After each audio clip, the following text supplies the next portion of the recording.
Get cover! Get cover! Move right! Move right!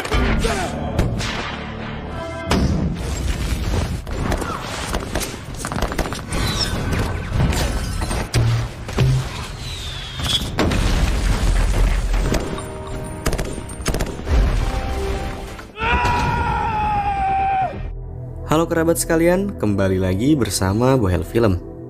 Pada video kali ini, saya akan menceritakan seluruh alur cerita dari film 13 Hours, The Secret Soldier of Benghazi, yang dirilis pada tahun 2016.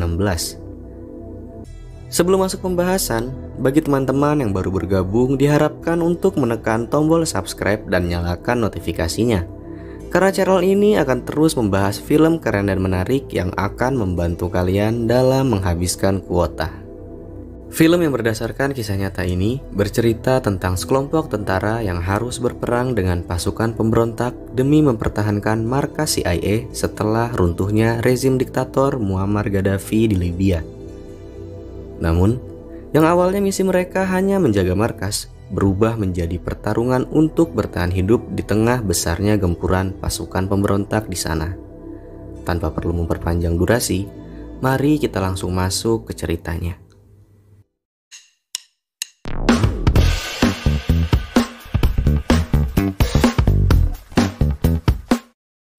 Film dimulai dengan memperlihatkan serangan udara yang dilakukan terhadap Libya hingga kerusuhan yang terjadi di sana akibat perang sipil setelah runtuhnya Muammar Gaddafi dari kekuasaannya. Kemudian scene berpindah dengan memperlihatkan Jack, seorang mantan tentara yang baru tiba di Benghazi, yaitu salah satu kota di Libya, dan dijemput oleh rekannya yaitu Ron. Namun, di perjalanan, mereka terjebak kemacetan dan ada banyak orang bersenjata di sana. Ron mencoba menghubungi markasnya untuk meminta bantuan. Namun, ketuanya tidak mengizinkan tim Ron yang ada di sana untuk datang dan menyuruhnya menunggu bantuan dari tentara lokal yang telah mereka ajak bekerja sama. Dan mereka pun didatangi orang-orang bersenjata tadi dan menyuruh mereka untuk turun melakukan pemeriksaan. Namun, Ron tidak mau dan mengatakan jika sesuatu terjadi pada dia dan Jack, maka pesawat tanpa awak yang ada di atasnya akan melacak mereka semua dan mencelakai seluruh keluarga mereka. Dan akhirnya, Ron pun dibiarkan lewat. Padahal, Ron cuma ngarang kalau ada pesawat di atasnya. Dan sampailah mereka di markas. Di sana Ron marah pada ketua markas tersebut. Namun, ketuanya bilang kehadiran Ron dan timnya di sini hanya untuk menjaga markas CIA dan tidak untuk membuat keributan dengan warga lokal.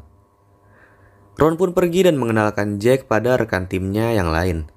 Dia pun menjelaskan tugas mereka selama berada di sini, yaitu hanya mengamankan markas CIA yang digunakan sebagai pengintai untuk berjaga-jaga jika ada senjata berbahaya yang akan masuk dan keluar dari pasar gelap. Kemudian Jack diajak berkeliling markas oleh Tick, salah satu rekan tim mereka. Dan saat Jack sampai di tempat tidurnya, ia teringat anak istrinya di rumah. Jika bukan karena butuh uang, ia tidak akan menandatangani kontrak untuk menjaga markas CIA di Libya. Di saat Jack menghadap ketua di sana, ketua tadi mengatakan kalau dia tidak butuh keberadaan Jack, Ron, dan timnya di sana, karena tidak ada ancaman sama sekali. Dan jika ada banyak tentara di sana, maka itu akan menimbulkan kesalahpahaman dengan warga setempat. Lagi pula ini adalah tugas terakhirnya sebelum pensiun. Jadi, dia ingin semua berjalan dengan lancar dan Jack disuruh pergi. Singkat cerita, di saat Jack sedang menelpon keluarganya, dia disuruh berkumpul yang rupanya mereka dihubungi oleh Glenn, salah satu rekan mereka yang berada di Tripoli, ibu kota Libya. Dia mengatakan bahwa akan datang duta besar Amerika ke kota Benghazi, yaitu lokasi Jack dan rekannya saat ini, untuk melakukan hubungan diplomatik dengan Libya. Namun, karena ini bukanlah perintah resmi dari negara, sehingga tidak ada pengamanan untuk duta besar tadi. Jadi Glenn mau Jack, Ron, dan rekan yang lain menjaga dan mengawal duta tersebut selama berada di Benghazi. Esoknya, mereka melakukan tugas untuk memata-matai apakah ada senjata berbahaya di pasar gelap. Sehingga mereka pun melakukan transaksi dengan kelompok lokal di sana.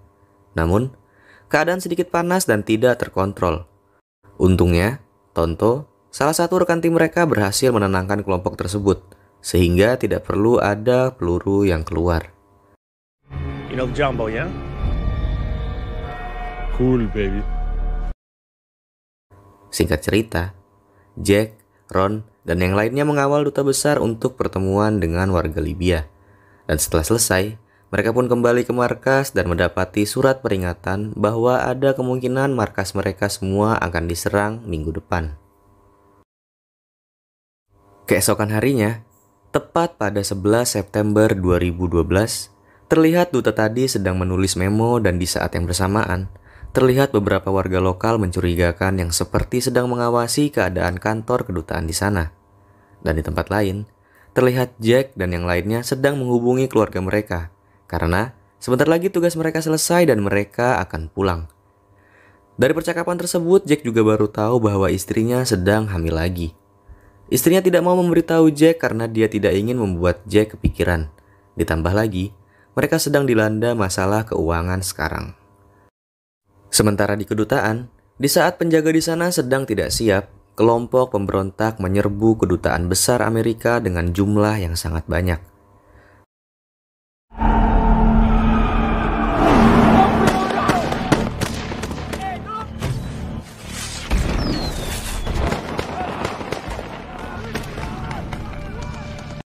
Para penjaga tadi langsung berlari untuk mengamankan sang duta besar dan menyuruhnya masuk ke ruang pengamanan tinggi. Sementara yang lainnya mencoba bertahan sambil menghubungi kelompok dan menghubungi kedutaan besar Amerika di ibu kota Libya, yaitu Tripoli. Namun, karena jumlah pasukan pemberontak tadi sangat banyak, mereka pun berhasil memasuki kedutaan. Di saat Ron, Jack dan yang lainnya ingin membantu, ketuanya melarang dengan mengatakan itu bukan kewenangan mereka. Sementara Ron terus menekan ketuanya untuk membiarkan mereka pergi, para pasukan pemberontak tadi berada tepat di depan ruangan duta besar.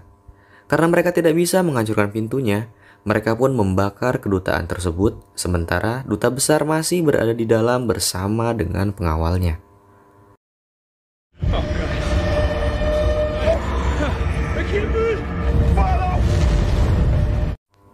Di tempat lain, kedutaan besar Amerika yang berada di Tripoli pun mengirimkan Glenn untuk membantu keadaan di sana. Keadaan di Benghazi benar-benar sangat mencekam. Pengawal kedutaan hanya bisa terus mengatakan minta tolong kepada tim Ron, Jack, dan yang lainnya. Dan di saat bersamaan, Ron, Jack, dan yang lainnya terus merasa sangat gelisah karena ingin membantu namun tetap tidak diizinkan atasannya.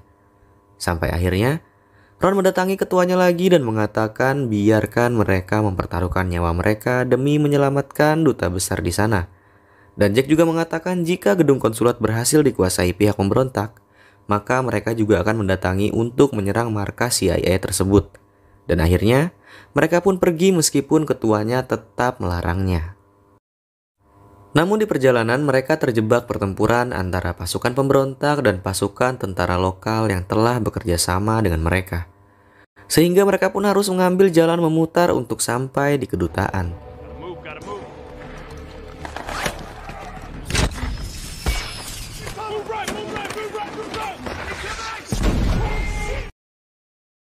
Setelah melalui situasi sulit, akhirnya mereka sampai di kedutaan. Di sana mereka bertemu salah satu pengawal, namun si duta besar belum ditemukan. Ron dan Jack pun mencoba mencarinya. Namun, api yang terlalu besar membuat mereka kesulitan. Di saat mereka baru menemukan salah satu rekan yang tewas di sana, tiba-tiba mereka diberitahu oleh informannya bahwa pasukan pemberontak akan kembali menyerang dengan bala bantuan yang banyak. Mendengar hal tersebut, mereka memutuskan untuk mengambil semua dokumen dan barang penting negara yang masih bisa diselamatkan dan membawanya ke markas mereka. Belum sempat mereka pergi, pasukan pemberontak tadi sudah lebih dulu datang dan menyerang mereka semua.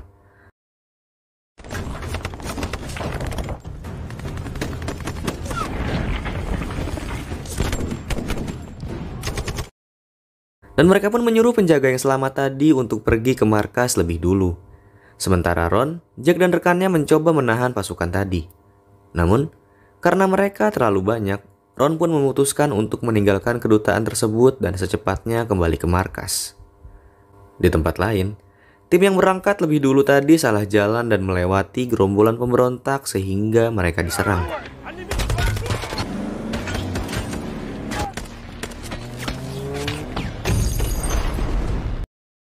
Untungnya mereka masih bisa berhasil lolos.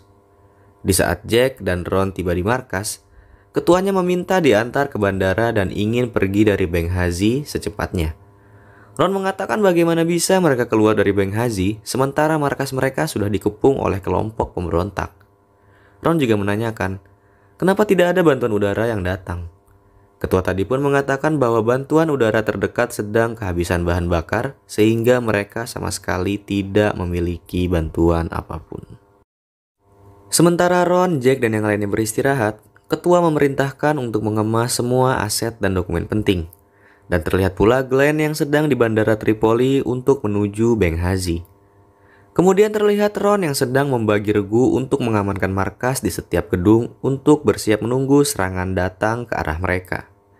Dan di saat mereka sedang berjaga, Jack kaget melihat seorang warga yang dengan tenangnya menonton bola tepat di samping gedung mereka yang sebentar lagi akan menjadi medan perang. Dan tiba-tiba ada beberapa mobil yang melintas di dekat markas mereka. Dan semua tentara Libya yang sebelumnya ikut membantu berlarian keluar seolah-olah mereka tahu akan ada hal buruk yang menghampiri tempat itu sebentar lagi. Suasana menjadi sangat mencekam di sana. Dan tiba-tiba terlihat dua orang yang berjalan di dekat markas mereka, yang secara bersamaan terlihat segerombolan orang dan beberapa mobil parkir di sekeliling markas mereka. Dan ada dua mobil polisi mendekati gerombolan tadi, dan setelah polisi tadi pergi, gerombolan tadi pun langsung berpencar. Dan saat mereka sadar, rupanya mereka sudah benar-benar dikelilingi oleh para pemberontak. Dan di saat salah seseorang pemberontak melemparkan bom, disitulah baku tembak terjadi.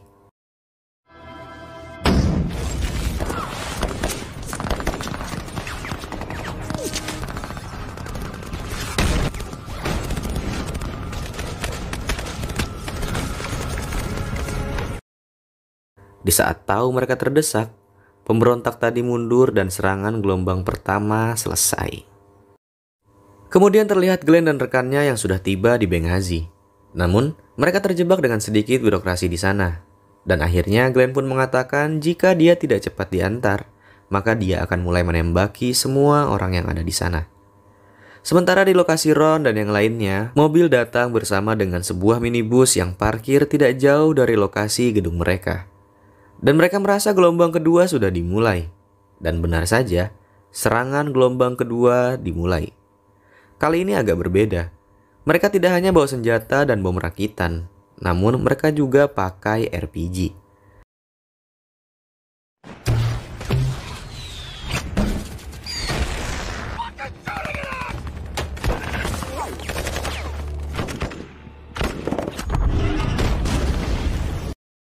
Kemudian mereka melihat orang yang di dalam bus itu memindahkan seperti bom yang cukup besar. Namun, sebelum mereka menggunakan bom itu, Jack dan yang lainnya lebih dulu menembaki sehingga bom tersebut meledak tepat sebelum bom digunakan. Dan pemberontak tadi mundur lagi dan gelombang kedua pun selesai. Di saat Ron dan Jack sedang berbicara, Jack curhat kepada Ron dengan mengatakan, mengingat serangan masih akan terus berlanjut, apa yang akan terjadi kepada istri dan anaknya nanti jika seandainya dia mati di sini? Siapa yang akan mengurus mereka? Ditambah, istrinya saat ini sedang mengandung. Ron pun kaget dan merasa bersalah karena telah mengajak Jack ikut kontrak pekerjaan ini. Setelah itu, Jack meminta maaf karena telah mengatakan hal seperti itu kepada Ron. Ron pun mengatakan tidak apa dan dia juga mengatakan bahwa dia paham bagaimana posisi Jack saat ini. Mengingat dia juga sangat merindukan keluarganya. Dan tiba-tiba mereka mendapat kabar bahwa duta besar telah dikonfirmasi tewas akibat terlalu banyak menghirup asap. Dan di saat mendekati subuh, terlihat sebuah mobil mendekati markas dan orang di dalamnya terlihat seperti sedang mengambil titik koordinat. Setelah itu, mereka pergi lagi. Dan tidak lama datanglah Glenn bersama bantuan rombongan tentara Libya. Di saat Glenn dan Ron sedang membahas proses evakuasi, tiba-tiba semua rombongan tentara Libya tadi pergi meninggalkan mereka. Dan kemudian, para pemberontak kembali melakukan serangan dengan menembakkan mortar ke arah Jack dan yang lainnya.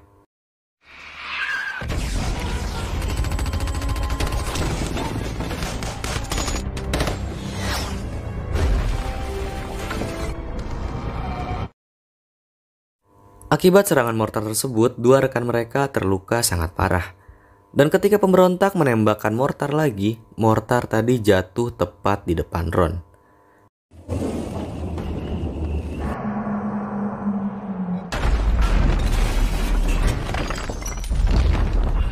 Saat itu, keadaan benar-benar sangat kacau.